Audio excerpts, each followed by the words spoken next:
Bismillahirrahmanirrahim. Alhamdulillahilladzi bi ni'matihi tatimmu shalihat. Alhamdulillahilladzi bi ni'matihi iman wal islam. Asyhadu an la ilaha illallah wahdahu la syarika lah wa asyhadu anna sayyidana Muhammadan abduhu wa rasuluh la nabiyya ba'dahu. Allahumma shalli wa sallim wa barik wa rahmatan ala habibina wa syafi'ina wa qurrati a'yunina sayyidina wa maulana Muhammadin wa ala alihi wa ashabihi wa man tabi'ahum bi ihsanin ila yaumiddin.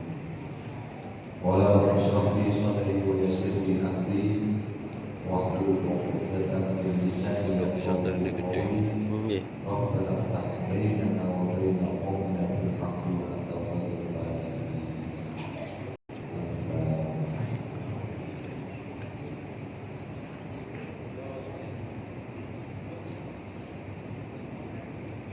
Dumateng para alim, para ulama, kiai, para baik, bisku, sahabat-sahabat, bapak-bapak, ibu-ibu, jamaah ingkang mulya. Syukur alhamdulillah kita aturkan kehadirat Allah Subhanahu wa taala. Hari ini kita sedaya laksanakan dengan rahmat, nikmat, taufik dari Allah Subhanahu wa taala. Berbagai nikmat itu sampai menghirup udara di hari. Kemudian kita awali dengan ibadah kepada Allah Subhanahu wa taala pada sholat subuh.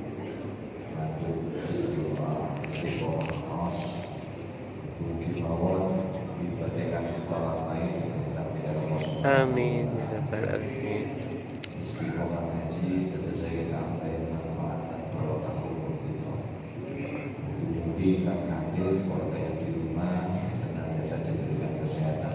Amin. Sehat awak. Amin. Sehat duwe ya. Amin. Pasti lagi.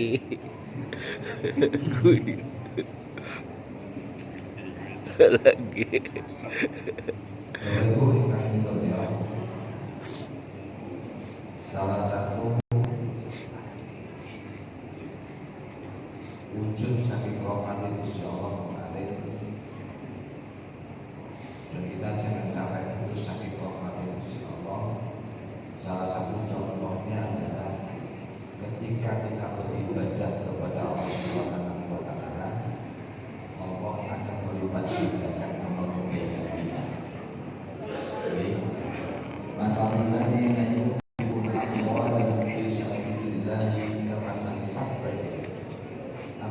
sebuah hasanah bila fi kulli subulatin mi'atu habbat. Wallahu yudha'ifu liman yasha' wallahu wasi'un. Perumpamaan nafkah yang dikeluarkan oleh seseorang ketika orang membelanjakan hartanya di jalan Allah, kemudian seperti seorang buah butir yang menumbuhkan 7 butir, dan dari 7 butir itu kemudian tumbuh lagi biji yang jumlahnya 100 bahkan berlipat Ganda. Itulah salah satu contoh kebaikan kalau kita lakukan, Allah akan melipat gandakan pahala yang diberikan kepada diri kita. Satu kebaikan dikalikan 10, dikalikan 7, dikalikan 100, bahkan tidak terhingga. Tapi ketika kita berbuat satu kesalahan, Allah tidak melipat gandakan dosa. Tapi namun cukup kalau melakukan satu kesalahan, maka Allah hanya cukup mencatat satu kejelekan, satu kesalahan saja. Ibaratnya kalau kita ingin melakukan satu kebaikan dapat nilai 10, ya dapat nilai 107, dikalikan 100 sampai berlipat ganda. Paling bahasanya namun dapat ganjaran 10, satu kesalahan si susu Iya, ingat. 9. Makanya tapi Allah memerintahkan bola dari sumber rawillah. Maka jangan pernah kita ini berputus asa atau memutuskan apa?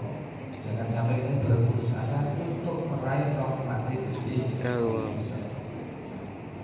Nah, caranya bagaimana? Yaitu dengan cara berbanyak syukur kepada Allah Subhanahu wa Ta'ala.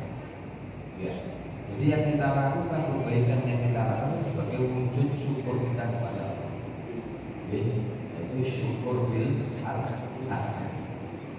Makanya ketika Nabi Muhammad SAW ditanya oleh Bu Aisyah, kenapa engkau sholat seperti orang yang punya dosa? Kenapa engkau sholat sampai kaki dari panjang itu bengkak? Jelasin dari Nabi cukup sakit. Apalah akuna,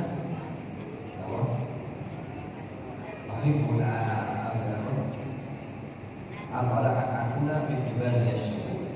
Apakah kau tidak suka kalau saya termasuk bagian dari orang yang pandai bersyukur? Jadi ibadahnya Kanjeng Nabi itu didasarkan sama sebagai wujud syukur kepada Allah Subhanahu wa Ta'ala. Akhirnya apa? Dengan syukur itu kita mudah untuk meraih rahmat Gusti Allah. Maka apa hemat sekali kalau sudah banyak sekali rahmat Allah yang diberikan kepada kita, kok kemudian kita melencengnya sampai jauh, melencengnya sampai jauh, bahkan sampai kita nanti apa? Umpamanya dalam bilang tadi sampai menyembah kepada yang bukan menyembah kepada selain Allah Subhanahu wa Ta'ala. Kenapa? Karena sejarah mencatat ketika orang yang sudah Allah sudah ditinggalkan oleh Nabi, itu banyak sekali umat Allah Belajar melewati batas sehingga mereka benar-benar tidak menyembah Allah. Salah satunya adalah di sini kita belajar dari adalah kalau Allah Ta'ala wa ana bi Hurairah radhiyallahu anhu qala Rasulullah sallallahu alaihi wasallam qala Allah Ta'ala wa man ablagu mimman dhahaba yaqulu sadaqatan gitu. Falyakhluqu habatan aw liyakhluqu dzarratan aw liyakhluqu sya'iratan. Ya. Wa man lam yasafatu wa man ablagu lan ora yasafatu wong atiyo berbuat dolim mimman saking wong dahara kang agawe kang apa cawis-cawis yang gawe kalau kakon dibayi makhluk ya tidaklah orang itu disebut sebagai orang yang dolim ketika orang itu sibuk membuat sebuah barang benda atau makhluk yang mirip seperti makhluk itu ya. Maka contohnya Pak, sangat orang itu dikatakan orang yang dolim ketika orang ini membuat makhluk seperti baru makhluk itu seperti yang bisa hidup. Contohnya membuat makhluk. Dilarangkan sangat dolim sekali kalau ada orang itu bikin makhluk, baik makhluk manusia, makhluk hewan, apa-apa. Kalau memang falyakhluqu habatan aw yakhluqu dzarratan aw yakhluqu sya'iratan. Kalau memang kita harus membuat gambar, adalah mereka membuat apa? Gambar biji gandum, biji jagung atau biji yang lainnya. Intinya apa? Hadis ini itu memberikan pelajaran bahwa jangan sampai kita ini bikin apa? Kalau mau bikin patung atau mau bikin karya itu jangan menyerupai seperti makhluk hidup. Makanya saya masih ingat dulu kampung ketika di halaman alun-alun tengah-tengah itu kan ada orang mau bikin patung, kemudian dilarang. Itu bukan karena masalah asal. Jadi sebetulnya kalau kita mau bikin patung boleh kan, mau bikin apa monumen, tapi jangan bikin seperti apa ya? Makhluk hidup. Dan jangan bikin makhluk hidup, bikin yang lain saja. Ya, bikin yang lain. Boleh. Mau bikin makhluk katanya, bikin yang lain saja. menyerupai itu karyanya Allah. Kenapa? Karena kalau sampai kita itu Nggak boleh. hewan, manusia, maka nanti di akhirat itu kita akan disuruh untuk menghidupkan, disuruh kasihnya, itu yang berbahaya kan sih. Makanya sangat dolim sekali dalam itu dilarang. Dan kebanyakan tadi yang pertama kali bikin patung, ya itu dimulai dari zamannya umatnya Nabi Nuh alaihi salam. Jadi menggambarkan Allah itu kepada sebuah Patung. berhala itu pertimbangan hidup. Makanya ketika umatnya Nabi Nuh alaihi salam ini membuat narasikan Allah itu seperti patung, Allah itu memerintahkan kepada Nabi Nuh alaihi salam mulailah ada ajaran untuk apa? Mengucapkan la ilaha illallah. Ini itu baru kemudian Nabi Nuh mulai ada syariat untuk apa? Mentauhidkan Allah. Ada sebagian ulama umatnya yang mengikuti, tapi ada sebagian umatnya yang tidak mau. Makanya kalimat la ilaha illallah ini merupakan salah satu kalimat dzikir yang paling utama.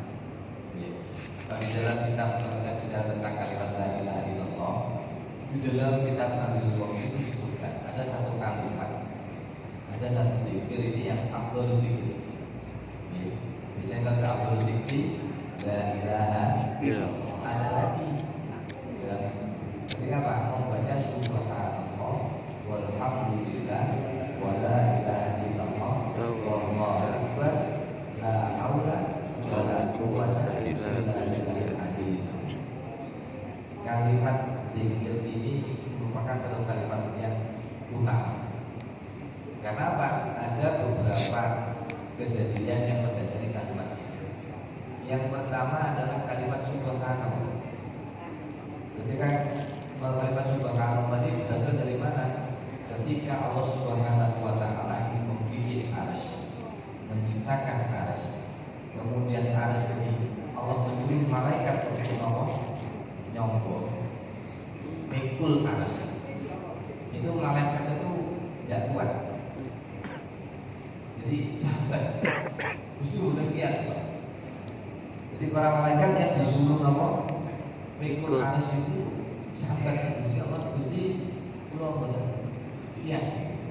Pripun carane kuat nyonggo arsy. Akhirnya kemudian Allah mengajarkan malaikat dan Allah lebih kuat nyonggo arsy maca kalimat subhanallah. Maca kalimat subhanallah. Akhirnya para malaikat sih dapat tugas nyonggo arsy itu membaca subhanallah. Saat itu juga kemudian malaikat ini menjawab kuat dalam Betul. Jadi kalau kita ada beban hidup sudah berbanyak baca subhanallah. Setelah bangun arsy sudah terjadi, yang Allah menciptakan makhluk-makhluk yang lainnya, salah satu lagi Allah menciptakan Nabi Adam alaihi salam. Ya, ketika menciptakan Nabi Adam alaihi salam, Allah juga menciptakan yang namanya Balqis. Namanya wahid. Ya. Ketika mengucapkan wahid ini, Allah itu mengajari Nabi Adam alaihi salam untuk mengucapkan alhamdulillah. Ketika wahid, Allah mengajarkan Nabi Adam wahid alhamdulillah. Ketika wahid langsung alhamdulillah. Ketika Nabi Adam ini mengucapkan alhamdulillah, Allah Subhanahu wa taala mengatakan yarhamuka rabb. Yarhamuka rabb.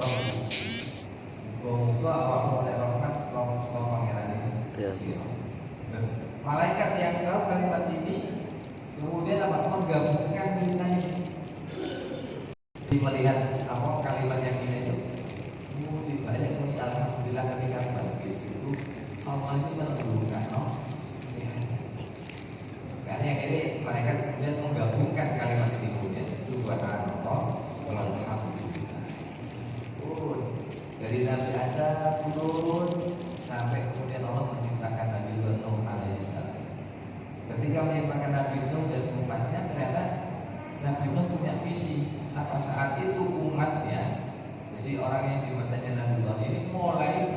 patung menarasikan Allah dalam sebuah patung. Oh ini kok dijadikan patung, akhirnya mulailah dapat perintah, mulai ini kamu tolong apa? Ajak umatmu untuk mengucapkan kalimat la ilaha illallah. Jadi mulailah adanya nabi dan rasul, mulailah adanya rasul yang menyebarkan syariat bukan hanya untuk dirinya, tapi kepada umatnya. Itu dimulai dari Nabi Nuh alaihi salam. Jadi itu mulai ada umatnya yang mulai menyembah, menarasikan Allah itu dalam bentuk sebuah patung. Akhirnya apa? Ngajarkan kalimat la ilaha illallah. Akhirnya Nabi Nuh mengucapkan itu, ngajarkan itu semuanya. Dan ternyata la ilaha illallah itu merupakan kunci dasar daripada tauhid. Nah, akhirnya dapat itu, malaikat semuanya dipimpin oleh malaikat Jibril menggabungkan kalimat tiga ini, subhanallah walhamdulillah wala ilaha illallah. Jadi berita terus, jadi berita.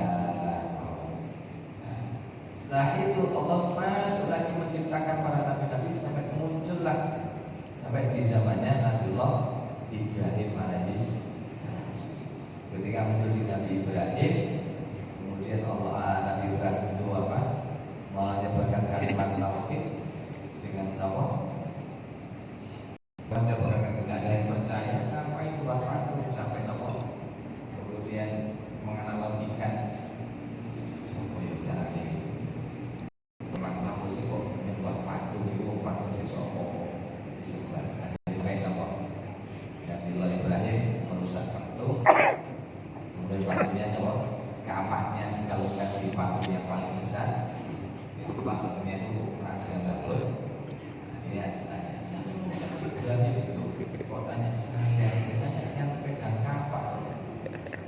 Ini kan patung yang paling besar, yang manusia yang kecil. Akhirnya umatnya bilang, tuh, patung besok besok merusak ini tuh. Jawabannya gitu gitu. Ya wis nanti saya jawabannya, patung tidak bisa apa-apa, kenapa harus disembah? Patung besok kan lapor disembah. Seharusnya kalau Tuhan itu bisa melakukan apa sudah yang Tuhan bisa lapor disembah. Tapi Raja Namrud sudah marah, apa masuk, sudah lemparkan Nabi Ibrahim kepada api.